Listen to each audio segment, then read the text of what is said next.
ਜਿਹੜੀ ਸਾਡੇ ਤੋਂ ਉਤਲੀ ਜਨਰੇਸ਼ਨ ਹੈ, ਜਿਹੜੀ ਸਾਡੇ ਤੋਂ ਉਤਲੀ ਹੈ ਵੀ ਪੀੜ੍ਹੀ ਔਖ ਨਹੀਂ ਜਦੋਂ ਤੁਸੀਂ ਬਗਾਨੀ ਬੋਲੀ ਬੋਲਣੀ ਹੈ ਤਾਂ ਔਖਿਆ ਹੀ ਹੋਣਾ। ਆਪਣਾ ਲਫ਼ਜ਼ ਬੋਲੋ ਨਾ। ਹਾਂਜੀ ਬਾਬਾ ਜੀ, ਇਹ ਸਵਾਲ ਥੋੜਾ ਮੇਰਾ ਲੰਮਾ ਸਵਾਲ ਇਸ ਤੋਂ ਹੈ ਕਿ ਤੁਹਾਨੂੰ ਵੀ ਸਮਝ ਆਵੇ ਮੈਂ ਗੱਲ ਕਿਹੜੀ ਕਰਨਾ ਚਾਹੁੰਦਾ, ਜੀ ਮੇਰੇ ਵੇਖਣ ਵਾਲਿਆਂ ਨੂੰ ਸਮਝ ਆਵੇ। ਜੀ ਅੱਜ ਕੱਲ ਸੋਸ਼ਲ ਮੀਡੀਆ ਦੇ ਦੌਰ ਦੇ ਵਿੱਚ ਬਹੁਤ ਘੱਟ ਐਸੇ ਲੋਕ ਨੇ ਜਿਨ੍ਹਾਂ ਨੂੰ ਬੰਦਾ ਘਰ ਲਾ ਕੇ ਵੇਖ ਸਕਦਾ। ਜਾਂ ਉਹਨਾਂ ਚੋਂ ਸਭ ਤੋਂ ਵੱਡਾ ਨਾਮ ਜਿਹੜਾ ਆਉਂਦਾ ਨਾ, ਸਭ ਤੋਂ ਅੱਗੇ ਜਿਹੜਾ ਨਾਮ ਆਉਂਦਾ ਉਹ ਬਾਬਾ ਜੀ ਦਾ ਆਉਂਦਾ। ਜੀ ਇਹਦਾ ਮਤਲਬ ਇਹ ਵੇ ਕਿ ਤੁਹਾਡੀ ਰਸਾਈ ਹਰ ਬੰਦਾ ਜਿਹੜਾ ਪੰਜਾਬ ਵਿੱਚ ਰਹਿੰਦਾ ਜਾਂ ਪੰਜਾਬੀ ਨਾਲ ਥੋੜੀ ਜਿਹੀ ਵੀ ਰੱਖਦਾ ਨਾ ਮੁਹੱਬਤ, ਉਹਦੇ ਘਰ ਤੱਕ ਜੀ ਤੁਹਾਡੀ ਗੱਲ ਜਿਹੜੀ ਨਾ ਉਹਦੇ ਘਰ ਤੱਕ ਪਹੁੰਚਣੀ। ਸਾਡੇ ਇਸ ਚੈਨਲ ਦੇ ਜ਼ਰੀਏ, ਸਾਡੀ ਇਸ ਵੀਡੀਓ ਦੇ ਜ਼ਰੀਏ ਤੁਸੀਂ ਗੱਲ ਕੀਤੀ ਹੈ ਕਿ ਪੰਜਾਬੀ ਕਾਇਦੇ ਜਿਹੜੇ ਨਾ ਉਹ ਗੌਰਮੈਂਟ ਲਾਵੇ। ਹਾਂਜੀ ਜਦੋਂ ਅਸੀਂ ਵਾਲਦੈਨ, ਮਾਵਾਂ ਜਾਂ ਪਿਓ, ਉਹ ਪੰਜਾਬੀ ਨੂੰ ਪੜ੍ਹਾਉਣਾ ਹੀ ਨਹੀਂ ਚਾਹੁੰਦੇ ਬਾਲ ਨੂੰ, ਤੇ ਉਹ ਗੌਰਮੈਂਟ ਦੇ ਲਾਣ ਜਾਂ ਨਾ ਲਾਣ ਨਾਲ ਕੀ ਫਰਕ ਪੈਂਦਾ? ਵੇਖੋ ਜੀ, ਗੱਲ ਇਹ ਜਦੋਂ government medium of instruction Punjabi ਨੂੰ ਕਰ ਦੇਗੀ ਐਜ਼ ਲਾਜ਼ਮੀ ਮਜ਼ਮੂਨ ਦੇ ਤੌਰ ਤੇ ਕੋਰਸ ਦਾ ਹਿੱਸਾ ਬਣਾ ਦੇਗੀ ਤੇ ਸਾਡੇ ਲੋਕਾਂ ਨੂੰ ਆਪੇ ਹੀ ਸਮਝ ਆ ਜਾਏਗੀ। ਮਾਂ ਪਿਓ ਨੇ ਚਾਹਣਾ ਜਾਂ ਨਾ ਚਾਹਣ, ਜਿਹੜਾ ਪ੍ਰਾਪੋਗੰਡਾ ਉਰਦੂ ਲਾਬੀ ਨੇ ਕੀਤਾ ਹੈ, ਇਹ ਸਾਰਾ ਉਹਦਾ ਅਸਰ ਹੈ ਜਿਹੜਾ ਭੋਲੇ ਭਾ ਪੰਜਾਬੀਆਂ, ਸਾਡੇ ਭੋਲੇ ਪੰਛੀ ਪੰਜਾਬੀਆਂ ਮਾਵਾਂ ਦੇ ਤੇ ਸਿਰ ਤੇ ਸਵਾਰ ਹੋਇਆ, ਸਾਡੀਆਂ ਉਸਤਾਨੀਆਂ ਦੇ ਸਿਰ ਤੇ ਸਵਾਰ ਹੋਇਆ ਕਿ ਜੀ ਉਰਦੂ ਬੋਲੋਗੇ ਤੇ ਬੜੇ ਮੁਹੱਜ਼ਬ ਹੋ ਜਾਓਗੇ। ਹਾਂਜੀ, ਹਾਲਾਂਕਿ ਜ਼ਬਾਨ ਕੋਈ ਵੀ ਮੁਹੱਜ਼ਬ ਨਹੀਂ ਹੁੰਦੀ, ਜ਼ਬਾਨ ਕੋਈ ਵੀ ਭੈੜੀ ਨਹੀਂ ਹੁੰਦੀ। ਤੇ ਨਾਲੇ ਸਾਡਾ ਤੇ ਬੜੇ ਫਖਰ ਨਾਲ ਅਸੀਂ ਕਹਿੰਦੇ ਆ, ਸਾਡਾ ਤੇ ਵਿਰਸਾ ਹੀ ਸੂਫੀਆ ਦਾ ਵਿਰਸਾ ਹੈ। ਸਾਡੇ ਤੋਂ ਵੱਡੀ ਜ਼ਬਾਨ ਕਿਹੜੀ ਹੈ ਜੀ, ਜਿਹਦੇ ਵਿੱਚ ਬੁੱਲੇ ਸ਼ਾਹ ਹੈ, ਜਿਹਦੇ ਚ ਬਾਬਾ ਫਰੀਦ ਹੈ, ਜਿਹਦੇ ਚ ਸੁਲਤਾਨ ਬਾਹੂ ਵਰਗੇ ਏਡੇ ਅਨਮੋਲ ਔਰ ਸੋਨੇ ਦੇ ਹਰਫਾਂ ਨਾਲ ਲਿਖੇ ਜਾਣ ਵਾਲੇ ਫਿਕਰ ਫਲਸਫੇ ਨੂੰ ਉਹਨਾਂ ਬਿਆਨ ਕੀਤਾ ਹੈ। ਤੋ ਅਸੀਂ ਜਨਾਬ, ਸਾਡਾ ਸਿਰਫ ਇਹ ਵੇ ਕਿ ਸਾਨੂੰ ਪੁਰਾਏ ਪਾਇਆ ਗਿਆ ਪ੍ਰਾਪੋਗੰਡਾ ਕਰਕੇ, ਔਰ ਉਹ ਪ੍ਰਾਪੋਗੰਡਾ ਜਿਹੜਾ ਉਹ ਮਤਲਬ ਇਹ ਹੈ ਕਿ ਉਹਦਾ ਅਸਰ ਹੀ ਲੋਕਾਂ ਤੱਕ ਪਿਆ ਹੈ ਕਿ ਇਹਨਾਂ ਨੇ ਮਤਲਬ ਇਹ ਆਖਿਆ ਜੀ ਇਹ ਮੁਹੱਜ਼ਬ ਹੋ ਜਾਓਗੇ। ਬੱਚੇ ਕਿੱਡੇ ਕੁ ਮੁਹੱਜ਼ਬ, ਇਹਨਾਂ ਉਰਦੂ ਦੀ ਵੀ ਕਬਰ ਕੱਢ ਦਿੱਤੀ ਹੈ। ਜਿਸ ਤਰ੍ਹਾਂ ਮੈਂ ਦੱਸਿਆ ਵੀ ਜਨਾਬ, ਉਰਦੂ ਦੇ ਲਫ਼ਜ਼, ਮਤਲਬ ਮੈਂ ਇੱਕ ਦਫਾ ਕਰਾਚੀ ਗਿਆ, ਉੱਥੇ ਮੇਰਾ ਇੱਕ ਦੋਸਤ ਉਰਦੂ ਸਪੀਕਿੰਗ ਨਾਲ ਵਿਆਹਿਆ ਸੀ, और उन्होंने घर गए तो मैं पूछा देखे भाई वक्त क्या हुआ है, मैं 11 बजे की ट्रेन पे जाना है। हूँ मैं वक्त आख्या, तुसी भी सारे वक्त ही आंदे हो। वो सारे हसन डै पे, वो आंदा है भाई ये ढगे पंजाबी, इनको क्या पता कि वक्त नहीं वक्त बोलते हैं, वक्त। मैं क्या, मैं को पट्ठा पुठा कर ला, अपना वक्त करन लग्या है जी। तो मैं अपनी जबान की गल करांगा जिहदी धोर अंदर तक मैनू समझ है जी। दूजा है कि मंगे लीड़े कभी फिट नहीं आते, पूरे नहीं आते हैं जी। तुसी जदों भी बगानी जबान च गल करदे हो, ओहदे मुहावरे ते, ओहदी ज़रबुल मिसल ते या ओहदे अखान ते तुहानू पूरी कमांड कंट्रोल नहीं हुंदी, ओहदे तलफज से भी नहीं हुंदी। ते गल ये है कि तुसी ओह गल करो, स्कूलां च भी ओह पढ़ो जिहदी तुहानू पक्की पक्याई नाल 100% यकीन है, थो है कि तुहाडी जो बोल रहे हो सच बोल रहे हो। और दूजा है कि अपनी जबान तो वड्डा सच होर हुंदा कोई नहीं। जेड़े लोग अपनी जबान नू बोलन दा, लिखण पढ़न दा जरिया बनाते ने, उन्हां तो वड्डा सच्चा बंदा कोई नहीं। इस वास्ते मंगे लीड़े पाने और बगानियां बोलियां बोल के पढ़ो, जिन्नियां मर्जी पढ़ो। एक बंदा एक वक्त 5 बोलियां सीख सकदा है, लेकिन जदों उन्होंने तुसी पंजाबी राही लिखण पढ़न सिखा दोगे ना, असल असीं ते चाहते हैं जिहड़ी गड्ड फसी है ना ये जिलन दे विच कि बच्चा घर गली च कुकड़ी आंदा है, उत्थे जाके हन हो जाती है, उधर मुर्गी हो जाती है, उन्होंने तुसी मतलब डैफोडिल स्ट्राबेरी ते चैरी सानू पढ़ाते हो, जिहड़े साडे बच्चियां ने सारी उम्र नहीं वेखणियां। ते जिहड़ी शै दी तस्वीर दे बंदे दे दिल च बनी हुंदी है ना, हां जी, ਉਹ ਜਦੋਂ ਉਹ ਲਫ਼ਜ਼ ਕਦੀ ਨਹੀਂ ਉਹਨੂੰ ਭੁੱਲਦਾ।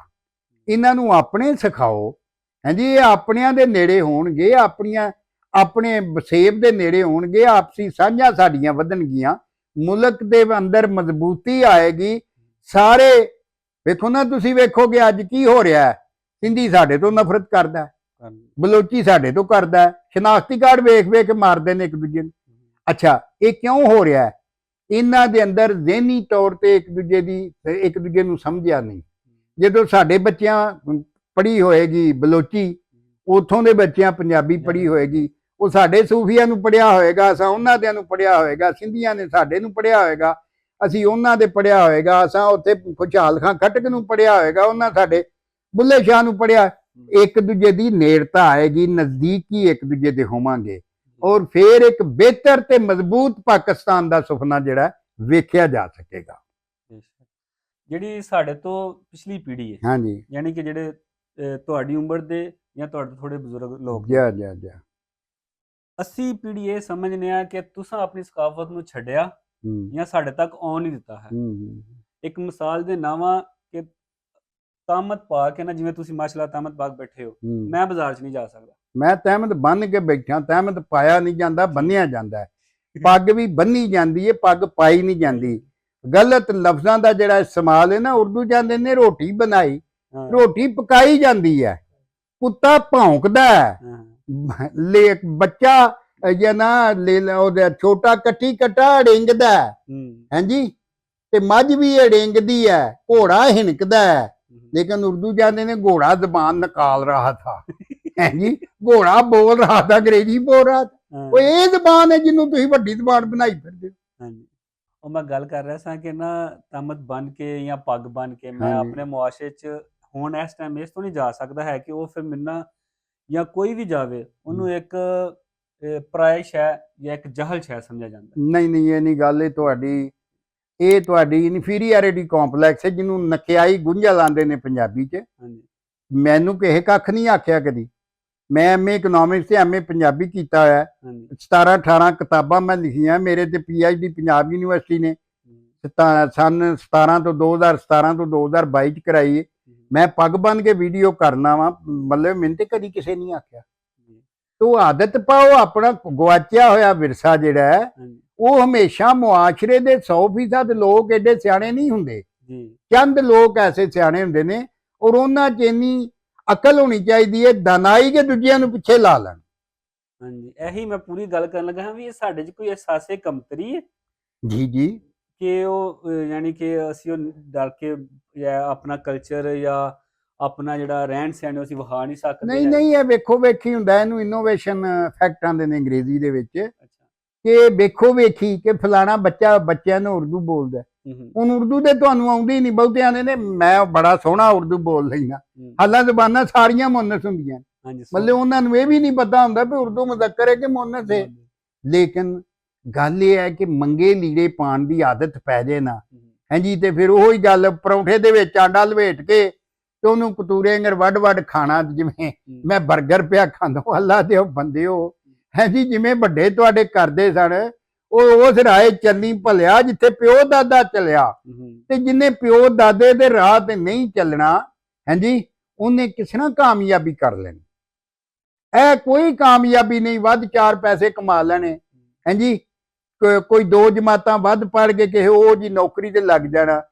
ਕਾਮਯਾਬੀ ਅਸਲ ਇਹ ਵੇ ਕਿ ਤੁਹਾਨੂੰ ਆਪਣੇ ਪੂਰੇ ਵਿਰਸੇ ਦਾ ਪਤਾ ਹੋਵੇ, ਤੁਹਾਨੂੰ ਕਦਰਾਂ ਕੀਮਤਾਂ ਦਾ ਪਤਾ ਹੋਵੇ, ਤੁਹਾਨੂੰ ਬਹਿਣ ਉੱਠਣ ਦਾ ਪਤਾ ਹੋਵੇ, ਜਿਹੜੇ ਵਸੇਬ 'ਚ ਤੁਸੀਂ ਰਹਿ ਰਹੇ ਹੋ, ਔਰ ਉਹਨਾਂ ਦੇ ਅੰਦਰ ਤੁਹਾਡੀ ਉਹ ਇੱਜ਼ਤ ਹੋਵੇਗੀ। ਤੁਸੀਂ ਇੱਕ ਨਮੂਨਾ ਬਣੋਗੇ ਉਹਨਾਂ ਲੋਕਾਂ ਨੂੰ ਸਿਖਾਉਣ ਦਾ, ਤੇ ਇੱਥੇ ਸਿਖਾਉਣ ਵਾਲੇ ਕੋਈ ਨਹੀਂ, ਤੇ ਫਿਰ ਸਿੱਖਣਾ ਕਿੰਨੇ ਆ? ਵੇਖੋ ਨਾ, ਅਸੀਂ ਨਿੱਕੇ ਹੁੰਦੇ ਬਹਿੰਦੇ ਹੁੰਦੇ ਸਾਂ ਕਿ ਪਿੰਡ ਦਾ ਕੋਈ ਵੀ ਬਾਬਾ ਆ ਜੇ ਤੇ ਸਾਡੇ ਬਜ਼ੁਰਗਾਂ ਨੇ ਆਖਣਾ, ਓਏ ਉਹ ਤੇਰੇ ਤੋਂ ਵੱਡਾ ਆਇਆ ਹੋਇਆ, ਇਸ ਪਾਸੇ ਮੰਜੀ ਦੇ ਪੈ ਪੁਆਂਦਾਂ ਹੋ ਜਾ, ਉਹਨੂੰ ਸਰਾਂਦਾਂ ਬਿਠਾਣਾ। ਇਹ ਉਹ ਐਟੀਕੇਟ ਸਨ, ਇਹ ਉਹ ਅਦਬ ਅਦਾਬ ਸਨ ਜਿਹੜੇ ਅਸਾਂ ਭੁਲਾਤੇ। ਹਾਂਜੀ, ਇੱਥੇ ਜਨਾਬ ਹੁਣ ਹੈਲੋ ਹਾਏ, ਮਤਲਬ ਬੱਚੀਆਂ ਨੇ, ਬੱਚੀਆਂ ਨੂੰ ਕੰਮ ਹੈ ਨਾ ਵੀ ਚਾਚਾ ਜੀ ਕੀ ਹਾਲ ਹੈ, ਬਾਬਾ ਜੀ, ਅਸੀਂ ਪਿਆਰ ਦਈਏ ਜਿਹੜਾ ਤਰੀਕਾ ਹੈ। ਹਾਂਜੀ, ਹੁਣ ਜਨਾਬ ਆਖਿਆ ਵੇ ਹੈਲੋ ਜੀ ਕੀ ਹਾਲ ਹੈ ਜੀ, ਇਹ ਕੋਈ ਗੱਲ ਕਰਨ ਨਾਲ? ਅਸੀਂ ਆਪਣਾ ਵਿਰਸਾ, ਆਪਣੀਆਂ ਕਦਰਾਂ ਕੀਮਤਾਂ ਕਿਉਂ ਭੁੱਲ ਗਏ? ਉਹ ਭੁੱਲਣ ਦੀ ਵਜ੍ਹਾ ਨਾਲ ਸਾਡਾ ਜਿਹੜਾ ਹਾਲ ਹੋ ਗਿਆ ਉਹ ਤੁਹਾਡੇ ਸਾਹਮਣੇ ਹੈ। ਜਿਵੇਂ ਕੁੱਤਿਆਂ ਰਧਾਈ ਪਾੜੀ ਹੁੰਦੀ ਹੈ ਤਾਂ ਤੁਰੰਦੇ ਫਿਰਦੇ ਨੇ, ਇਹ ਸਾਡਾ ਹਾਲ ਹੋਇਆ। ਨਾ ਮੰਨੀਏ ਤੇ ਵੱਖਰੀ ਗੱਲ। ਅੱਛਾ, ਇਵੈਂਟਸ ਵਗੈਰਾ ਜਾਂ ਕਾਨਫਰੰਸਾਂ ਵਗੈਰਾ ਜਿਹੜੀਆਂ ਨਾ ਤੁਸੀਂ ਖੁਦ ਵੀ ਕਰਵਾਉਂਦੇ ਹੋ? ਕਰਵਾਉਂਦੇ ਰਹੇ ਹਾਂ, ਲੇਕਿਨ ਹੁਣ ਚੁੱਕੇ ਵੇਖੋ ਜੀ ਗੱਲ ਇਹ ਹੈ ਕਿ ਬੰਦਿਆਂ ਨੂੰ ਇਕੱਠੇ ਕਰਨਾ। 2-3 ਇੱਥੇ ਫੰਕਸ਼ਨ, ਆਪਣਾ ਮਜਲਿਸ ਹਾਸ਼ਿਮ ਸ਼ਾਹ ਦਾ ਮੈਂ ਪ੍ਰੈਜ਼ੀਡੈਂਟ ਹਾਂ, ਉੱਥੇ ਹਰ ਸਾਲ ਕਾਨਫਰੰਸ ਕਰਵਾਉਣੀ, ਬੰਦਿਆਂ ਨੂੰ ਅਵਾਰਡ ਦੇਣੇ, ਫਿਰ ਇੱਥੇ ਕਿਲੇ ਕਾਲਰ ਵਾਲੇ ਸਾਂਝ ਸਵੇਰ ਨਾਂ ਦੀ ਸਾਡੀ ਤਨਜ਼ੀਮ ਸੀ। ਅੱਛਾ, ਉਹਦਾ ਵੀ ਮੈਂ ਪੈਟਰਨ ਸਾਂ। ਚੌਧਰੀ ਅਬਦੁਰਰਹਿਮਾਨ ਭੱਲੀ ਸਾਡੇ ਦੋਸਤ ਨੇ, ਉਹਦੇ ਸਦਰ। ਅਸੀਂ ਇੱਥੇ ਫੰਕਸ਼ਨ ਕਰਾਉਂਦੇ ਰਹੇ, ਬੰਦਿਆਂ ਨੂੰ ਸੱਦਣਾ, ਅਵਾਰਡ ਵੀ ਦੇਣੇ, ਰਾਤ ਵੀ ਰੱਖਣੇ। ਹੁਣ ਐਡੇ ਕੋਈ ਸਿਆਪੇ ਵੱਧ ਗਏ ਨੇ ਜਨਾਬ, ਦਹਿਸ਼ਤਗਰਦੀਆਂ ਤੇ ਸਪੀਕਰ ਦੀ ਇਜਾਜ਼ਤ ਵੱਖਰੀ ਲਓ, ਫਲਾਣੇ ਦੀ ਵੱਖਰੀ ਲਓ, ਇਜਾਜ਼ਤ DC ਕੋ ਲੈਣ ਜਾਓ, ਇੱਥੋਂ 70 ਕਿਲੋਮੀਟਰ ਸਿਆਲਕੋਟ ਹੈ।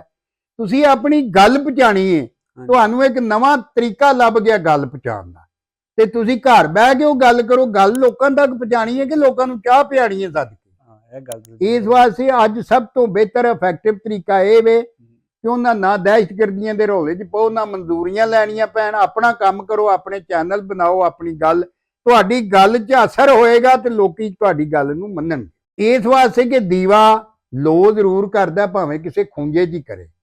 ਹਾਂਜੀ, ਇਸ ਵਾਸਤੇ ਦੀਵੇ ਬਾਲਣੇ ਸਿੱਖੋ। ਔਰ ਬਾਕੀ ਵੇਖੋ ਨਾ, ਅਗਰ ਅਸੀਂ ਆਖੀਏ ਕਿ ਕੁਰਾਏ ਪਈ ਕੌਮ ਨੂੰ ਰਾਤੋਂ ਰਾਤ ਅਸੀਂ ਠੀਕ ਕਰ ਦਿਆਂਗੇ, ਕਦੀ ਵੀ ਨਹੀਂ ਕੌਮਾਂ ਇੰਝ ਹੁੰਦੀਆਂ। ਦੀਵੇ ਨਾਲ ਦੀਵਾ ਬਲਦਾ ਹੈ। ਹਾਂਜੀ, ਤੇ ਇਹ ਜਨਾਬ ਗੱਲ ਅੱਗੇ ਚੱਲਦੀ ਏ। ਔਰ ਲੋਕ ਚੰਗੀ ਗੱਲ ਸੁਣਨਾ ਚਾਹੁੰਦੇ ਨੇ, ਉਹਨਾਂ ਨੂੰ ਕਿਤੇ ਚੰਗੀ ਗੱਲ ਲੱਭਦੀ ਨਹੀਂ। ਹਾਂਜੀ ਬਾਬਾ ਜੀ, ਆਖਰ ਤੇ ਜਿਹੜਾ ਨਾ ਮੇਰਾ ਸਵਾਲ ਸਿਰਫ ਇਹੀ ਹੈ ਕਿ ਸਾਡੀ ਹੋਣ ਦੀ ਜਿਹੜੀ ਜਨਰੇਸ਼ਨ ਹੈ, ਸਾਡੀ ਜਿਹੜੀ ਹੋਣ ਦੀ ਪੀੜ੍ਹੀ ਹੈ, ਜਾਂ ਅੱਗੋਂ ਜਿਹੜੇ ਨਵੇਂ ਬਾਲ ਆਂਡੇ ਨੇ, ਉਹਨਾਂ ਵਾਸਤੇ ਕੋਈ ਐਸੀ ਇੱਕ ਨਸੀਹਤ ਜਿਹੜੀ ਕਿ ਸਾਡੇ ਤਵੱਸਲ ਨਾਲ ਜਾਂ ਸਾਡੇ ਪ੍ਰੋਗਰਾਮ ਦੇ ਤਵੱਸਲ ਨਾਲ ਲੋਕਾਂ ਤੱਕ ਪਹੁੰਚ ਸਕੇ ਕਿ ਸਾਨੂੰ ਹੁਣ ਕੀ ਕਰਨਾ ਚਾਹੀਦਾ ਪੰਜਾਬੀ ਵਾਸਤੇ। ਹੀਰਿਆਂ ਵਰਗੀ ਬੋਲੀ ਨੂੰ ਨਾ ਮਿੱਟੀ ਦੇ ਵਿੱਚ ਰੋਲੋ, ਮਾਂ ਬੋਲੀ ਵਿੱਚ ਲਿਖੋ ਪੜੋ ਤੇ ਮਾਂ ਬੋਲੀ ਵਿੱਚ ਬੋਲੋ। ਵਾਹ ਵਾਹ। ਇਹ ਨਸੀਰ ਕਵੀ ਸਾਹਿਬ ਸਾਡੇ ਦੋਸਤ ਸਨ, ਜੇਲਮ ਦੇ ਰਹਿਣ ਵਾਲੇ, ਅੱਲਾ ਉਹਨਾਂ ਨੂੰ ਬੜੀ ਕਿਰਮਤ ਕਰੇ, ਉਹਨਾਂ ਦਾ ਸ਼ੇਰ ਹੈ। ਤੇ ਇਹ ਪੈਗਾਮ ਵਿੱਚ ਲੋ ਨਾਜ਼ਰੀਨ, ਅੱਜ ਦਾ ਸਾਡਾ ਸਫ਼ਰ ਇੱਥੇ ਹੀ ਮੁੱਕਿਆ, ਤੇ ਇਨਸ਼ਾਅੱਲਾ ਆਉਣ ਵਾਲੀਆਂ ਅਗਲੀ ਵੀਡੀਓ ਦੇ ਵਿੱਚ ਤੁਹਾਨੂੰ ਫਿਰ ਮਿਲਾਂਗੇ। ਆਪਣੇ ਤੇ ਆਪਣੇ ਪਿਆਰਾਂ ਦਾ ਰੱਖਿਆ ਜੇ ਖਿਆਲ। ਸਾਨੂੰ ਦਿਓ ਇਜਾਜ਼ਤ, ਅਗਲੀ ਵੀਡੀਓ ਤੱਕ ਰੱਬ ਰਾਖਾ।